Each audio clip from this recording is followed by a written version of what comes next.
Oh, Mummy. It was Wednesday morning, and Ted and Craig weren't at school. They were with the other Year 6 students outside the new Museum of Egyptian Art.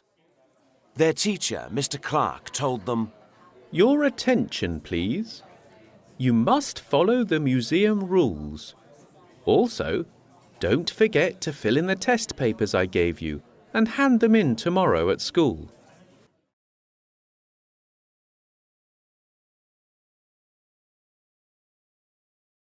There were different works of art inside the museum. There was pottery, and the kids also saw some beautiful paintings and treasures too. The guide explained everything to them. He showed them pictures of kings and queens of ancient Egypt.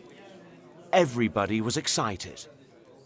There was also a room in the basement in which there were Egyptian mummies, but the guide told them that it wasn't open to visitors yet.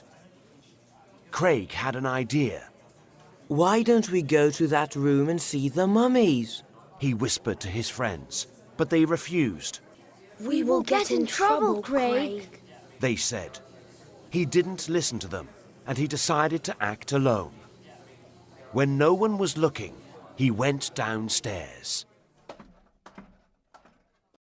The door wasn't locked, so Craig opened it and walked in. It was dark, and there was a strange smell. Suddenly, he saw two white faces in front of him. "Oh no! The mummies woke up!"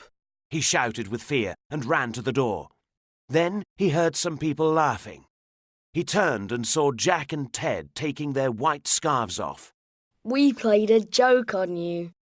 We wanted to amuse ourselves," Jack said, and they all laughed. Just then, the kids heard a strange noise and a frightening laugh.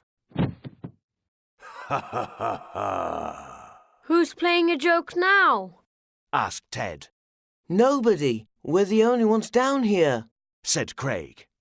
Then they saw a door open very slowly and a bright light. A real mummy! They all shouted. The kids were so frightened they ran out of the room.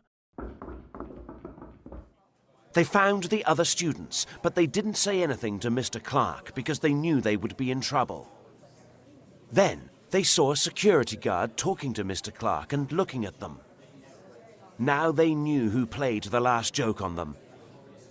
Mr. Clark came over to the children and said, "Next time, stay with the other students." Don't worry, we will," they all said.